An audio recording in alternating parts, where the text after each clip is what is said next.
thanks for joining us for another edition of Texas Insider TV, brought to you by SpeedStream. I'm Jim Cardle. While the Obama administration and congressional Democrats seem to be blaming each other for the November 4th election results, here in Texas, political analysts up and down the political spectrum are giving the Republican statewide ticket kudos for not only maintaining previous year's results, but increasing them, particularly amongst the Hispanic and female vote. Mayor of Von Ormy, Texas, Art Martinez de Vara, from just south of San Antonio, is also chairman of the South Texas Partnership of Governments. He is a historian and award-winning author and has studied Hispanic voting patterns for years. We're pleased to be able to visit today with Art Martinez de Vara, Mayor of Von Ormy, Texas, to analyze the 2014 Hispanic vote. Mayor, thanks for joining us. Thank you, Jim. Pleasure to be back. I mentioned in the intro you were with us here a little over a month ago, just prior to the election. Since then, Mayor, the Dallas Morning News has had a front page headline saying it was a clean sweep. The Austin Statesman said it was a landslide. You were following things from the mayorship of Von Ormy near San Antonio, south of San Antonio. Give us just an overview. What were the general takeaways that you see for the Hispanic community in the Texas vote from the November election? Well, Jim, like you said, it was a Republican landslide in the November election. What we saw were very high numbers of Hispanics voting Republican ticket. Greg Abbott got 44% of the Hispanic vote. He won 52% of the women's vote. And so looking back at the issues that the parties decided to run on, campaign on heavily, and invest their dollars in, seemed to miss the mark from the Democrats and not resonate. And I think what you're seeing is a shift in priorities. The issues that came to a head this summer were those which the Republicans have been calling for quite a while, and the issues that the Democrats had put forth in this election are kind of really fall to the wayside in light of those issues, primarily border security. We had the Ebola crisis, which was shocking for everyone. We saw instability internationally. President Obama's seemingly indecisiveness in taking action, Americans being beheaded, and so issues such as physical security, border security, suddenly came to the forefront, and I think voters voted for the party that they felt was stronger on those issues.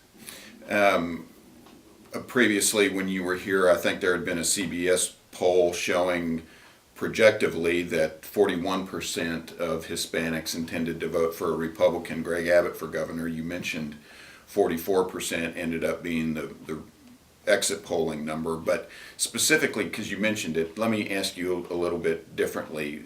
Border security issue is separate from the immigration and amnesty and immigration reform issue. Talk about the differentiation you see in the Hispanic community on specifically how the border security issue may have impacted the vote. Right. Well, Republicans for the last 6 years have been attempting to bifurcate the two issues. And you see that a lot in their policy recommendations to secure the border first, and then we can deal with immigration. Democrats have tended to resist that, try to view them as much more closely related. But clearly, I think as things are coming to a head, the instability in northern Mexico really is spilling over into South Texas. People's awareness or consciousness of this is growing.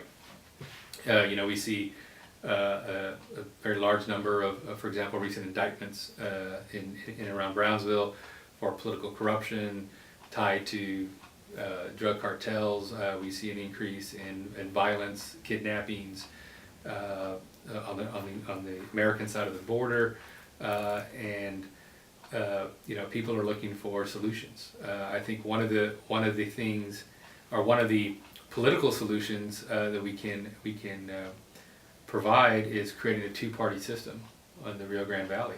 One-party systems tend to be more susceptible to corruption, and two-party system is just a natural check and balance. People know that the other party is gunning for them and looking at them, and they're less likely to take that first step. It's not a cure-all, but it's one of the many tools that need to be implemented down there. I think you're going to get better Democrats, you're going to get better Republicans with the two-party system in the Rio Grande Valley, and I think that awareness is growing. In addition, you see someone like Dan Patrick, the NBC exit numbers show that he won the Hispanic male vote, which is something that I don't think anyone would have predicted. He had been criticized sharply for his rhetoric. He was the one that came out and said we really need to, job one, secure the border, not necessarily a fence, but secure the border. Right, and clearly that resonated with a segment of the Hispanic vote, particularly the male vote. And his numbers were just slightly under that of General Abbott. And so what you see, I think, is what we've been talking about before is that, in 2014, as we migrate closer to a post-racial society, people are no longer self-identifying primarily along ethnic or racial lines, and they're more concerned with the basics: physical security for their families, economic issues, and so politics of our identity politics.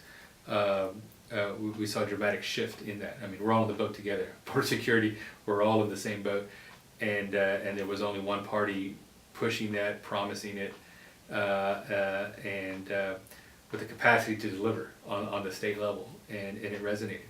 I think the other thing we saw is that traditional Democratic issues such as abortion rights were tested very much in this issue. Traditionally, Democrats are pro-choice, and traditionally Republicans are pro-life. But we hadn't had a statewide candidate like Wendy Davis, who's was personified as the champion of those rights as a primary identifier. And I think we saw a lot of traditional Catholic voters in the Valley and elsewhere, Corpus Christi, for example, reject a candidacy that was defined by that. Now, whether that was her intention or not, that was cast upon her, and that's how she was identified. And when it's issue number 10 or 12 in a candidate's package, people tend to overlook it, looking at those others. So I think that was clearly resonated, that carrying that issue as the primary issue did not necessarily resonate with Hispanic voters. Well, you mentioned Wendy Davis. Everybody's familiar with the gubernatorial and the lieutenant governor's results. How about, though, drilling down a little bit more into the more local level? I know there were some races in your San Antonio, Bexar County neighborhood. There were some races in Houston. Did we actually see any down ballot Hispanic wins or repercussions that you can talk about, perhaps? I know we did. In the legislature, I think we have the highest number of Hispanic Republicans that have been elected. In Bexar County, Rick Galindo took a seat from Democrat Phil Cortez in 117. That's a swing district. Okay. Looking back over the last decade, it seems to flip back and forth between Republican and Democrat. I think the surprise of the cycle was Gilbert Pena, who won House District 144. His base is in Pasadena. Outside of Houston, I guess. Outside of Houston, very blue-collar, majority Hispanic district. Very little funding. Did it the old-fashioned way. Just block walk, knocked on doors, spoke to residents, and pulled an amazing victory out of Pasadena. We saw Nueces County, Corpus Christi area, have a Republican sweep, which again, over the last few cycles had been trending Republican and have had strong Republican representations, but kind of a cap to that trend. A decade ago, it was a solid Democrat area. So we're seeing inroads into South Texas. We're seeing Republicans really start making staking a claim, and Corpus Christi would probably be the strongest example of that south of San Antonio. So we've begun to see results, so to speak, we being the Republican Party.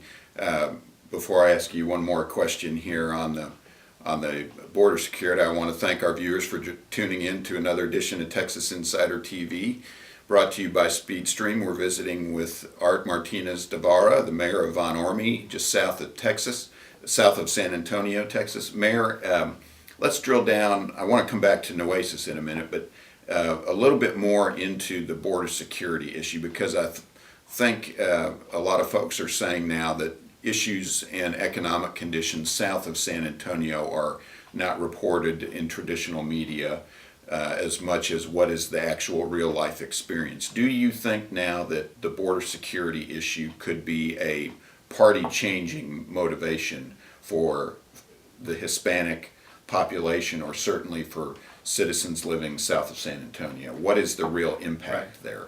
I think it can be, depending on what this legislative session accomplishes. I've seen some experiences, for example, in Rio Grande City, where the National Guard presence has really done quite a bit to minimize or remove the cartel presence, the threat that have been occurring in the city. And let me interrupt. I should say I believe Rio Grande City is a little bit west of Laredo, correct? Right. Okay, just to place. Now, the current situation is, local law enforcement are being overwhelmed. They don't have the resources they need to address the situation.